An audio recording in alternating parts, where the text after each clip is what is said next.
سیدنا امیر المومنین عمر بن الخطاب رضی اللہ تعالی عنہ کے دور میں، آپ کے زمانے خلافت میں ایک عورت آئی۔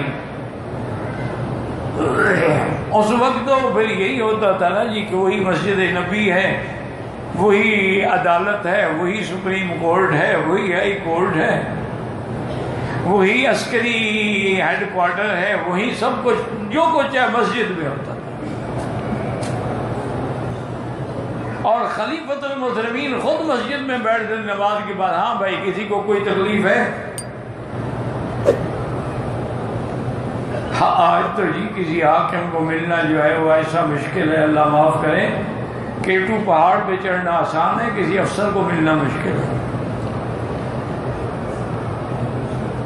سوال ہی پیدا نہیں ہوتا۔ انگریزوں نے ایسا پٹی پڑھائی ہے، ایسا سبق پڑھایا ہے کہ ان کو عوام کے ساتھ ملنے ہی نہیں دیتے کہ بھی ان سے فاصلہ رکھو ورنہ تمہارا روب ختم ہو جائے گا۔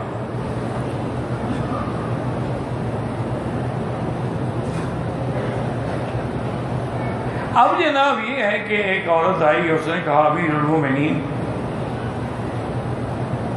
ان زوجی یقوم اللیل و یصوم النہار، میرا خاوند جو ہے وہ دن میں روزے رکھتا ہے، رات کو تہجد پڑھتا ہے۔ میں نعم الرجل، وہ تو بڑا اچھا آدمی ہے۔ وہ بیچاری ہٹ گئی شرم سے۔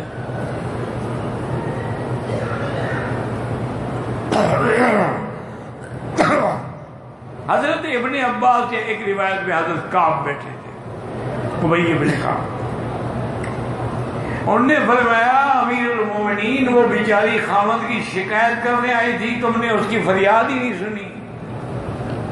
پھر عجیب آدمی ہے، وہ تعریف کر رہی تھی، تم کہتے ہو شکایت کرنے آئی تھی۔ انہوں نے کہا جناب وہ کہہ رہی تھی کہ حضرت صاحب صوفی ہو گئے ہیں، دن میں روزے رکھتے ہیں، رات کو تہجد پڑھتے ہیں، میرے حق کون ادا کرے گا؟ کہنے لگے اچھا یہ بات تھی، میں سمجھا نہیں، ان کو بلا کے فیصلہ بھی تم خود کرو۔ انہوں نے اس کے خاوند کو بلایا اور پوچھا کہ بھائی یہ تمہاری بیوی ہے، اس نے یہ شکایت کی ہے، ٹھیک ہے؟ اس نے کہا حضرت شکایت نہیں ہے، تھوڑی سی زندگی کے دن رہ گئے ہیں، میں کہتا ہوں جتنا ہو سکے اللہ کے عبادت میں گزاروں۔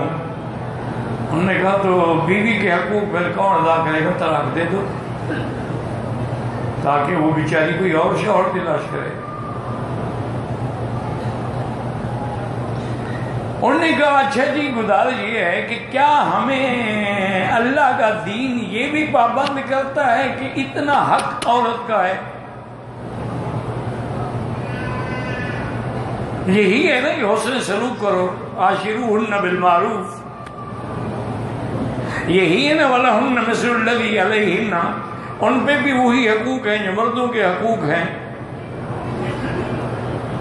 لیکن یہ تو نہیں لکھا ہوا نا کہ لازمی ہر حال میں خاوند میں بیوی سے ملنا بھی ہے۔ حضرت مسکرائے فرمایا اچھا تم نے قرآن نہیں پڑھا؟ کہا جی قرآن میں یہ مسئلہ، کہا قرآن میں تو ہے۔ وہ حیران ہو گئے کہ قرآن میں یہ مسئلہ ہے کہ آدمی کو عورت کے پاس کتنی راتوں کے بعد جانا چاہیے؟ انہوں نے کہا حضرت میں تو، انہوں نے کہا چاہیے بتاؤ ایک آدمی بیک وقت نکاح میں کتنی عورتیں رکھ سکتا ہے؟ انہوں نے کہا جی 4۔ فَانكِحُوا مَا طَابَ لَكُم مِّنَ النِّسَاءِ مَثْنَىٰ وَثُلَاثَ وَرُبَاعَ۔ تو اس لیے حضرت حیران، انہوں نے کہا جی 4 بیویاں رکھ سکتا ہے۔ انہوں نے کہا اچھا 4 بیویاں اگر ہوں تو ہر رات جو ہے ایک کے بعد جائے گا دوسرا، دوسری کے بعد تیسرا، تیسری رات چوتھی، تو ہر بیوی کا چوتھی رات حق آئے گا نا۔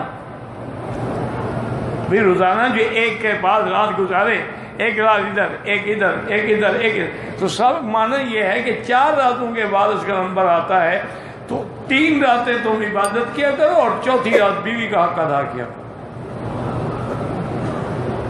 اور بیوی کا حق ادا کرنا جو ہے وہ بھی عبادت ہے۔ علماء نے لکھا ہے کہ ایک آدمی اگر بیوی سے ہنسی مذاق اور کھیل کر رہا ہے، نفل پڑھنے سے زیادہ ثواب ہے۔